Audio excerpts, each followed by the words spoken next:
Merci de m'accueillir aussi chaleureusement pour un projet qui, effectivement, m'a occupé 4 années durant d'une manière très continue, mais avec bonheur, parce que la question de la renaissance des thermes de Nancy, ou autrement nommé Nancy Thermal, c'est un vaste projet quant à ses résonances. Pour la métropole du Grand Nancy, c'était l'occasion de s'inscrire dans la revitalisation en fait du territoire de la Lorraine par le biais ici de la santé, du sport et du loisir, et comme ça compléter un peu cet imaginaire en fait qu'on a de Nancy, qui est plutôt marqué de longue date par la place Stanislas et par l'Art Nouveau. Donc ça vient bien compléter en fait ce panorama qui a été très bien dressé à la fois par Mathieu Klein et André Rossineau il y a quelques instants. Et cette dimension politique et sociale, urbaine et patrimoniale, elle a été initiée, comme ça a été dit, par André Rossineau, avec la pugnacité qu'on lui connaît, et aujourd'hui portée avec beaucoup d'énergie par Mathieu Klein pour faire que ces bains rayonnent à la fois dans la Lorraine et au-delà. Je pense que ça, c'est quelque chose c'est une histoire qui va s'écrire maintenant. Et je rejoins les conseils d'André Rossineau, parce que moi, à mon avis, c'est vrai que le projet va être livré, mais il y a encore toute une aventure à faire en sorte que les choses se fassent dans le bon sens, progressivement, et dans une qualité, en fait, dont cet établissement doit être le dépositaire.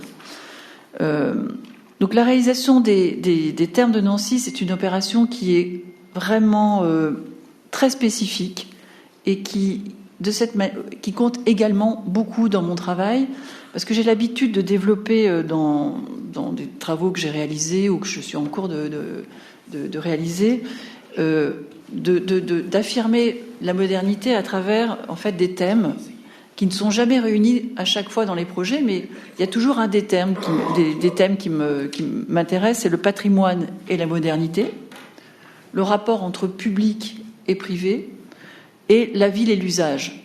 Or, ce projet, il rassemble ces 3 thématiques.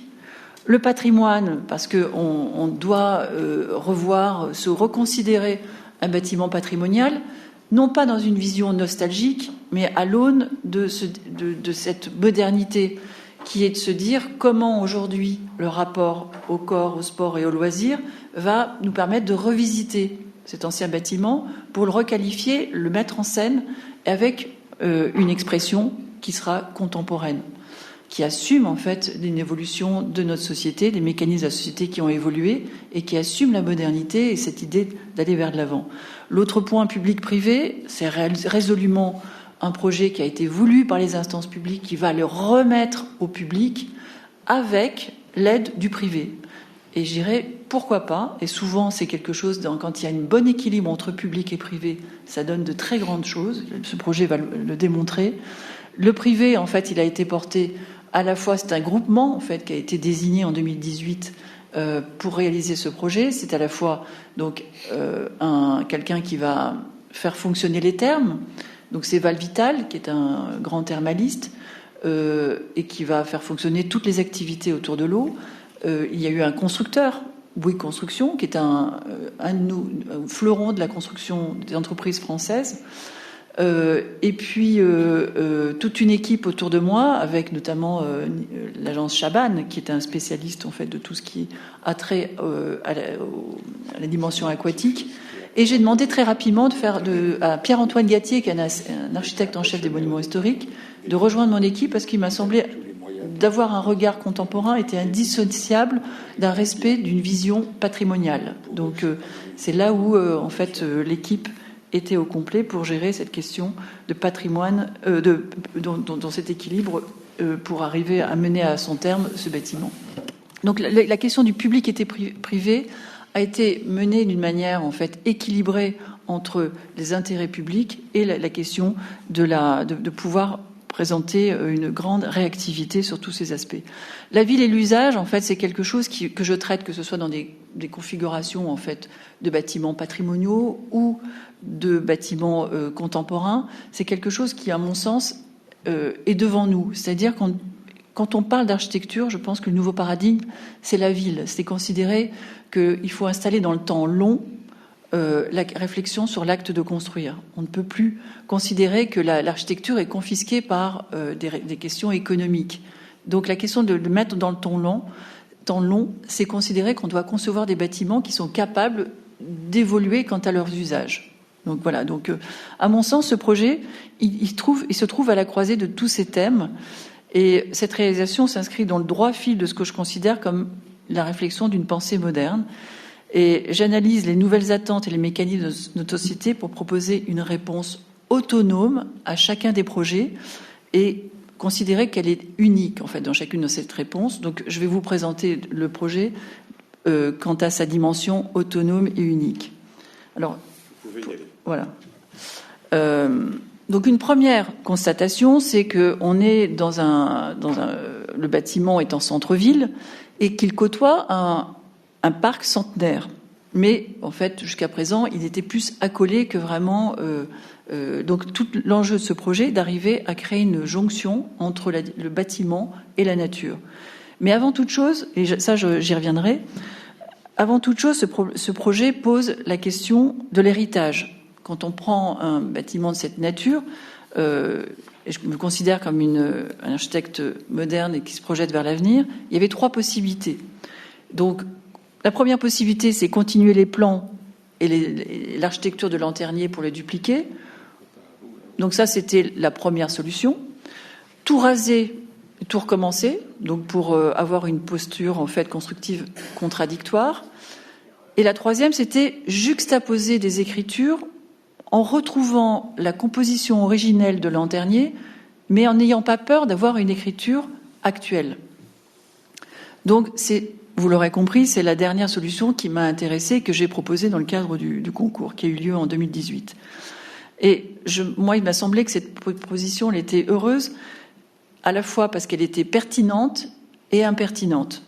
Alors, elle était pertinente parce qu'elle propose, comme on le voit sur l'image, de continuer, en fait, le bâtiment qui existe par un autre bâtiment pour retrouver la compacité qui était voulue par Lanternier.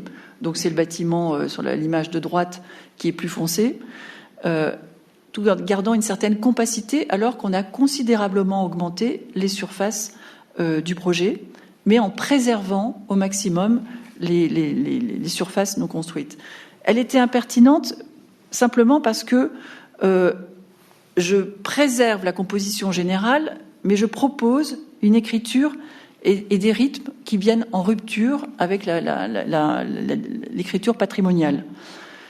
J'accole, comme on le voit sur cette image, de manière symétrique un bâtiment avec des rythmes horizontaux et noirs, alors que le projet original propose en fait une monomatière verticale et blanche. La photo, là, elle est prise. Je voudrais aussi préciser que l'ensemble des photos que vous allez voir aujourd'hui sont des photos qu'on a prises en hiver récemment, et puis d'autres en automne, par mes équipes et par moi-même, et qu'il n'y a eu encore pour l'instant aucune campagne de photographie. On le fera dans 2 mois, au moment de l'inauguration. Donc, jusqu'au 1er avril, on aura toute une phase en fait de mise au point sur tous les aspects techniques, de finalisation du mobilier, mais d'ores et déjà, on a en fait l'ensemble des volumétries qui sont en place et qui sont aujourd'hui visibles.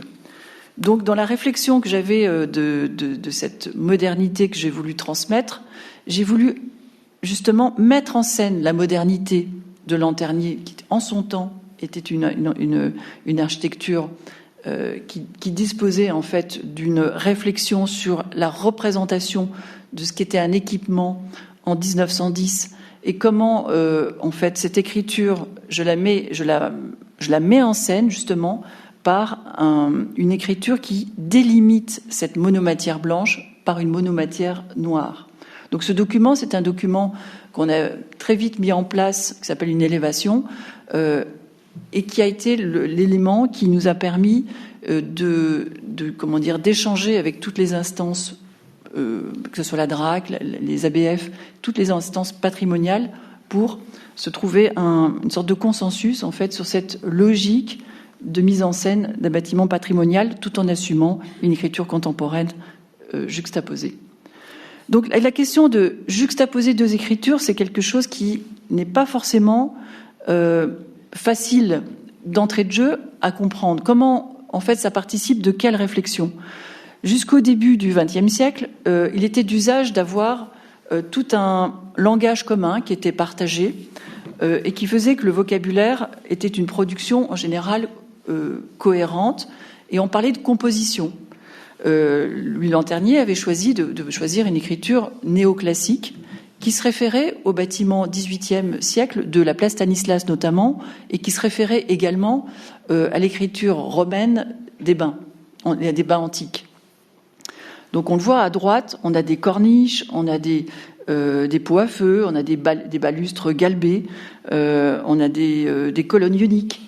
Et tous ces éléments faisaient partie d'une syntaxe commune à l'architecture classique et qui affirme là l'importance de cet équipement. Mais la fonctionnalité, elle devait s'adapter à cette forme, à ce décor en fait extrêmement symbolique et extrêmement, comment on appelle ça, ouvrageux et très très beau. Et à gauche, on devine l'écriture contemporaine que je vais vous montrer plus avant, qui propose un rythme de façade qui va s'adapter à toutes les configurations fonctionnelles pour en préserver la cohérence d'écriture de l'ensemble. Et cette cohérence d'écriture, elle est vraiment, la synthèse de beaucoup de paramètres à la fois techniques, simplement pour des questions d'hygrométrie, des questions de réflexion sur l'ensoleillement. Elle est aussi la synthèse de questions d'éléments programmatiques, d'avoir besoin de lumière, d'être ouvert sur l'extérieur. Et l'esthétique, en fait, de l'ensemble de ces paramètres vont finir par faire ce que j'appelle un assemblage, en fait, d'une réflexion qui va permettre dans le temps de permettre d'assumer, de s'asseoir sur une architecture classique tout en étant dans une réflexion contemporaine, ce que j'appelle classicisme moderne. Donc là, on est dans la galerie nord, en fait, qui est une galerie qui se développe à partir de la porte principale, qui est à droite, et qui va aboutir, en fait, sur la gauche, à une sorte de petite coupole, qui était la coupole qui abritait l'ancienne source de Lanternier. Et donc, en fait, cette source, elle va, on va dire, remplir sa fonction jusqu'en 1933. Et malheureusement, à cette époque-là, la source va se boucher, se tarir.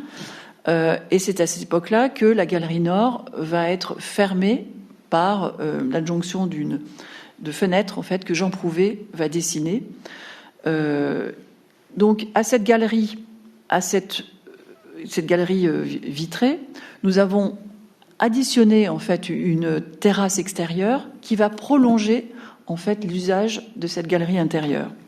Les façades Jean Prouvé, qui étaient en très mauvais état, ont été déposées, restaurées et installées à l'intérieur, en fait, du bâtiment, mais je vais vous le montrer plus tard.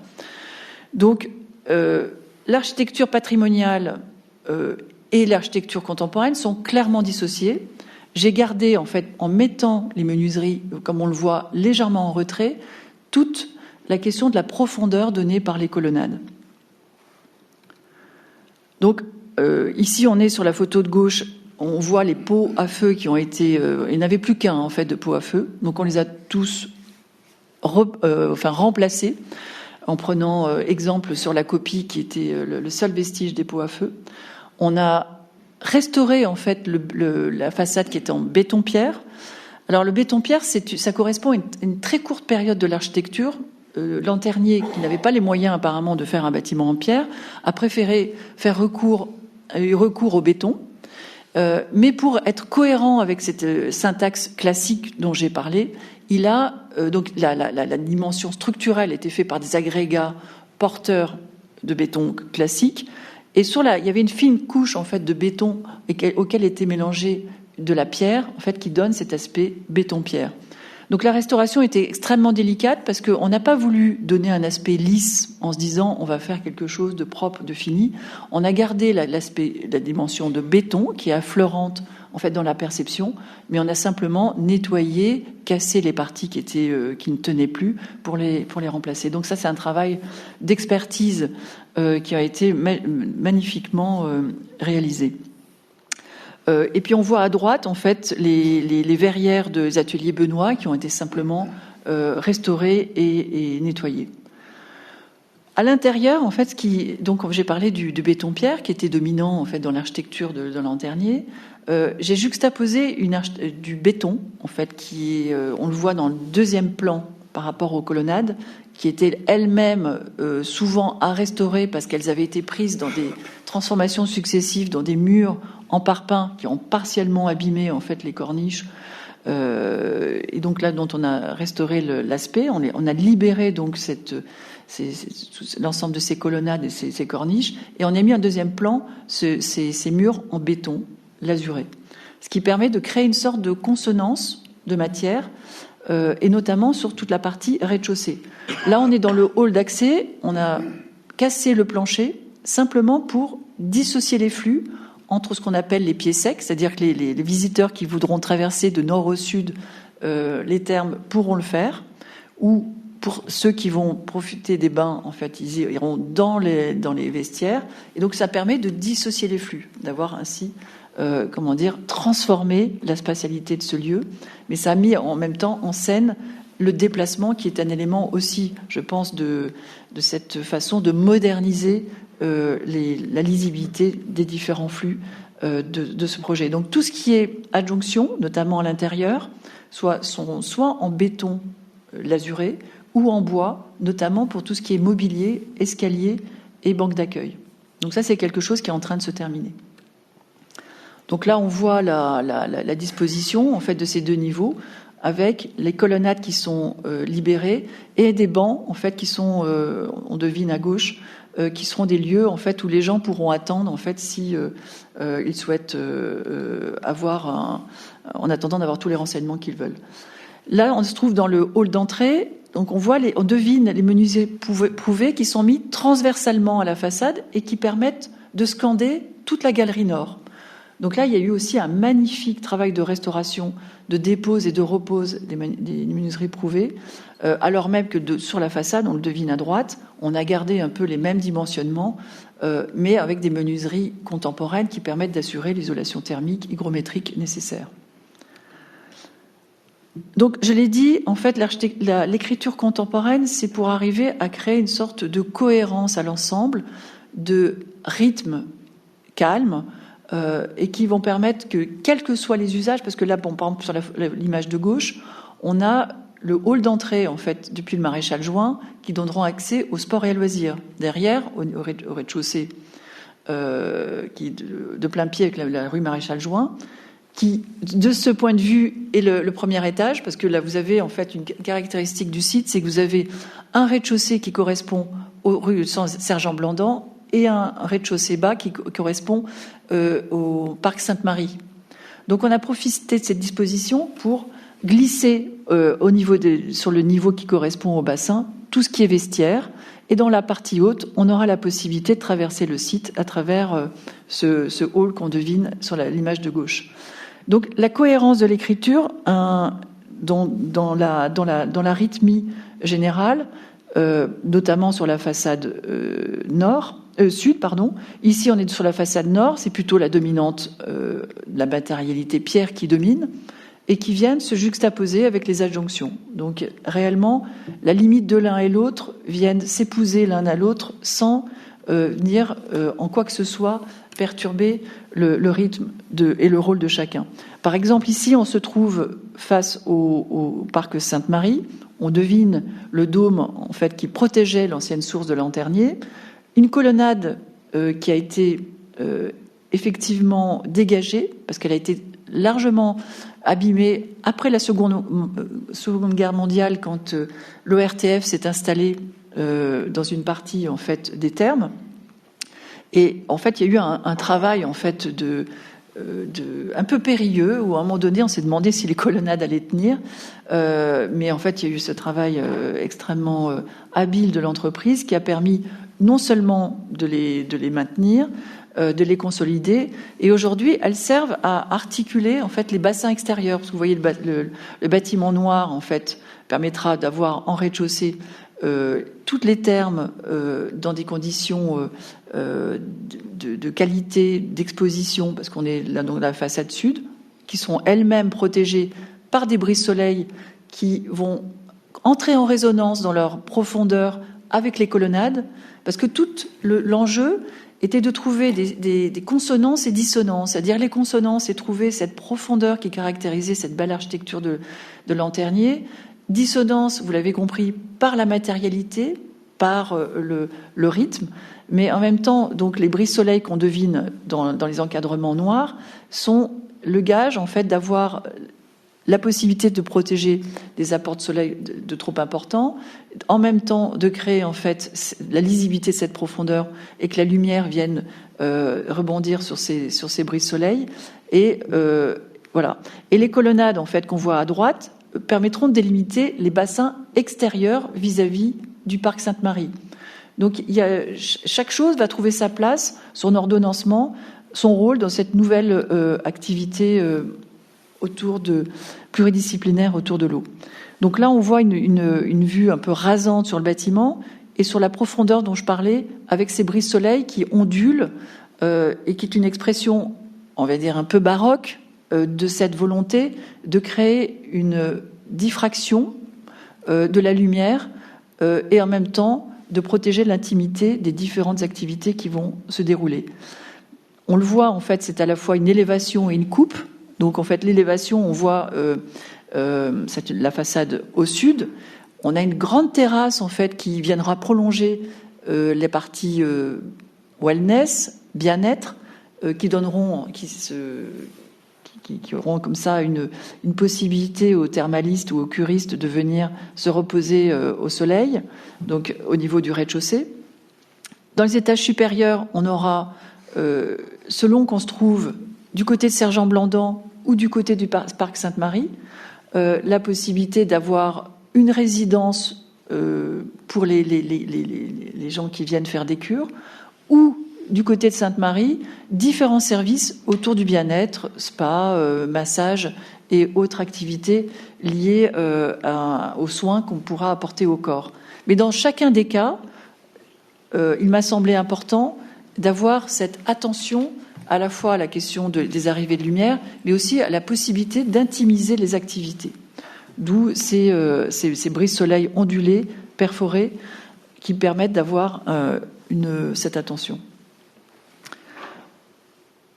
Le dôme, en fait, qui a été créé, en fait, comme je l'ai expliqué tout à l'heure, j'ai gardé en fait les grands linéaments voulus par Lanternier, et il a fallu donc, mais c'était un exercice que j'ai adoré faire, c'était retraduire d'une façon contemporaine cette figure classique qui est le dôme.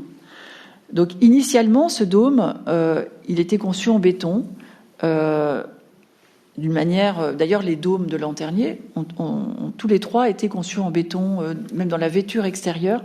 Et au fil des années, malheureusement, le béton sur la partie supérieure a souffert en fait d'infiltration et il a été successivement recouvert en fait de bitume ou de zinc et au final à nouveau du bitume. Donc fort en fait de cette expérience, moi j'ai proposé à l'entreprise Bouygues non pas de construire le projet en béton, la coupole en béton, mais plutôt avec une structure en bois et qui fait qu'on a donc un dôme qui a une structure moins lourde.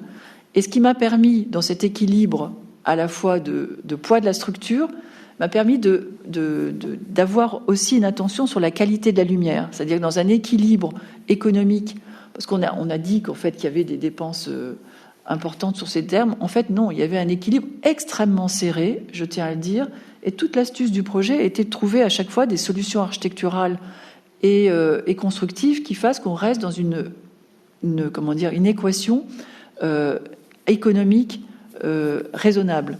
Donc le fait de faire une structure bois, ça nous a permis de gagner du temps, d'alléger la structure, et ça m'a permis de créer une sorte de grande, un grand mouchard à biais en verre qui permet de filtrer la lumière et de donner en fait une dimension à la fois apaisée de la lumière qui va tomber sur les curistes et préserver cette dimension un peu sacrée qui sera autour du soin, autour du corps qui vont se dérouler dans ce lieu. Parce que là, c'est la partie, on va dire, médicale, terme, et tout autour, en fait, on devine en fait, des murs ondulés en béton. Tout autour, il y a des cabinets de massage et autres cellules qui vont permettre de traiter en fait les curistes selon leur pathologie. Donc la question aussi de la matérialité, c'est quelque chose qui, moi, m'a beaucoup intéressée. C'est-à-dire que je pense qu'il y avait une question aussi d'arriver à mettre en scène la fluidité de l'eau, de mettre en scène le reflet en fait des feuillages sur le verre, jouer entre verre, eau, jouer sur les transparences, les reflets. C'était comme retranscrire une dimension métaphysique de l'eau qui, pour moi, permettait d'amplifier le pouvoir apaisant, médical ou ludique de l'eau. Donc, en fait, c'était alternativement un peu tous ces aspects-là que je voulais rendre. Donc ici, on revient un peu, on fait une marche en arrière. Maintenant, c'est plutôt des photos automnales. Mais c'était aussi pour montrer là les colonnades qui ont été dégagées, mais qui ne sont pas encore mis en... Là, c'est donc le bassin qui sera mis en eau en avril. Mais là, on voit les colonnades qui ont été dégagées ou en cours d'être dégagées. Et puis, ces colonnades qui vont permettre de cadrer, de voir le parc Sainte-Marie. Là, on était donc en automne, donc on était en train de finaliser la partie au nord de la galerie, dans son ensemble. Les terres ont été nivelées, les plantations vont avoir lieu maintenant, en février-mars. Il y a quelques arbres qui ont déjà été plantés, ça va se poursuivre jusqu'à la livraison et au-delà. Là, on se trouve face au bassin de la sport et loisirs qui sont en train d'être mis en eau. Donc, on est dans une sorte de mise en abîme entre les différentes composantes en fait de l'architecture et de la nature. L'ondulation des volets sont creusées par la lumière. Le reflet de l'eau renvoie la lumière hivernale. Le dôme historique, qu'on aperçoit, est restauré et rentre en résonance avec les colonnades qu'on voit à droite de la photo. L'horizontalité des plans d'eau résonne avec les grilles horizontales noires. Donc, il y a lumière, matière, le son de l'eau, le reflet, la matité, elles se croisent pour créer une transversalité des perceptions et contribuent à créer une interaction sensible entre architecture et nature. Là, on voit les dernières installations des installations de la partie sport et loisirs qui seront dédiées aux jeunes adolescents et plus âgés. Et donc, dans toute cette histoire, il y a quelque chose qui, si on revient à l'histoire originelle, quelque chose qui est assez émouvant, c'est que ça a été retranscrit. C'est vrai qu'en 1909, Louis Lanternier donc découvre cette source d'eau chaude qui va assurer de l'eau à 36 degrés. Donc ça, c'est le début d'une histoire. D'ailleurs, on voit le timbre en haut. Je ne sais pas si on le voit bien. On annonçait en fait l'ouverture des thermes le 22 mars 1913. Mais on les annonçait dans son entièreté. En réalité, comme on le sait, il m'a été donc... l'histoire a voulu que ce soit moi qui termine en fait cette symétrie en 2023. Donc là, on était dans les thermes en 1913, qui étaient... On le voit terminé par un mur pignon du côté de Sergent-Blandan. Et il y avait quand même le jardin qui était tout autour de ces thermes. Là, j'ai trouvé les thermes en 2018 dans une autre configuration. On avait, à mon sens, un travail de réparation à faire parce qu'il y a eu, en 1970, une piscine municipale qui s'est installée au droit de l'entrée en fait principale des anciennes thermes, qui a fait qu'on a aménagé sur la façade ouest, qui donnait face à Sergent-Blandan, une entrée, mais qui était une entrée qui était, on va dire, qui allait à l'encontre en fait des grands linéaments voulus par Lanternier, et au droit en fait on ne pouvait accéder au terme que par un grand parking. Donc l'une des premières étapes a été de supprimer ce parking, de déplacer la piscine municipale pour en faire ces éléments sport et loisirs, en le mettre dans la partie sud, et de retrouver cette possibilité de recréer du lien entre le parc Sainte-Marie et les différents bâtiments qui, comme je le disais, j'ai été très attentif à garder la compacité originale voulue par Lanternier, à tel point que dans le concours, il était suggéré qu'on pouvait faire un parking sur ce grand terre-plein vert. Moi, j'ai préféré mettre le parking sous le bâtiment neuf pour garder l'intégrité pour les générations futures de cette grande esplanade plantée qui pourra être justement le lieu d'un nouveau parc pour les Nancéens et tous les visiteurs de ces termes.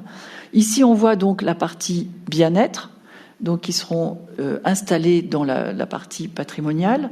Là, dans la partie contemporaine, on aura la partie dédiée au médical, aux cures thermales, qui sont superposées. Donc, ce sera toute la partie rez-de-chaussée. Là, ce qu'on voit avec les terrasses, il y aura d'abord un restaurant à rez-de-chaussée qui va être installé à rez-de-chaussée. Et dans la partie supérieure, on aura un hôtel, en fait, pour tous les curistes. Donc, dans la partie au sud, on aura donc toute la partie sport et loisirs avec tous les bassins extérieurs, avec cet ordonnancement dont je vous ai parlé, de la possibilité de créer une sorte de rythme classique entre les différentes entités. À gauche, on a l'accès du rue Maréchal Juin qui permet éventuellement accès aller au sport et loisirs ou traverser complètement pour aller de l'autre côté du site dans la partie nord. Donc voilà, pour remettre en scène toute la géométrie du projet, on est vraiment dans un projet qui affirme cette volonté de garder le quart d'eau et le decumanus originel de Lanternier, avec ces bâtiments qui s'organisent à partir de la porte centrale. Là, on voit on devine en coupe l'ancien dôme, le dôme de l'entrée et le nouveau dôme, avec cette composition qui va faire que on a réellement la possibilité du nord au sud de traverser le bâtiment. Donc on redonne à la ville en fait un grand lieu dédié à la pluridisciplinarité des activités autour de l'eau. Et quand on va d'est en ouest, on traverse à chaque fois des équipements, soit pour le soin, pour le loisir ou le sport. Là, on voit la succession en fait plus détaillée depuis à droite le sergent Blandan. On aura l'accès à l'hôtel en fait, qui vont pouvoir donner à l'accès de l'hôtel pour les curistes. Après, donc le dôme dédié et tous les espaces dédiés au médical, le hall d'entrée en partie centrale, à gauche la partie dédiée aux soins et au bien-être, et tout à fait à droite, face au parc Sainte-Marie, les bassins extérieurs, dits les bassins nordiques, qui donneront sur le parc. Donc très rapidement, le chantier il s'est fait d'une manière assez exceptionnelle avec l'entreprise Bouygues et avec différents corps de métier. Là, on voit en fait donc toute la mise au point des stores en fait qui rentrent en résonance avec l'ancien dôme. Les différentes modes opératoires dont je vous ai parlé sur le dôme. Et donc là, on voit cette mise en œuvre en fait du dôme en bois avec un travail sur le béton courbe qui est réellement vraiment un savoir-faire et une qualité que vous pourrez apercevoir dans la réalisation qui est assez exceptionnelle. Donc là, la restauration des anciennes parties patrimoniales et là, la mise au point en fait des différentes entités. Mais je vous propose en fait de revenir plus avant sur ces différents éléments, si vous le souhaitez, dans le cadre d'un échange, parce que je crois que je suis arrivée au temps qui m'était imparti. Bien. Eh bien écoutez, bravo, parce qu'on peut...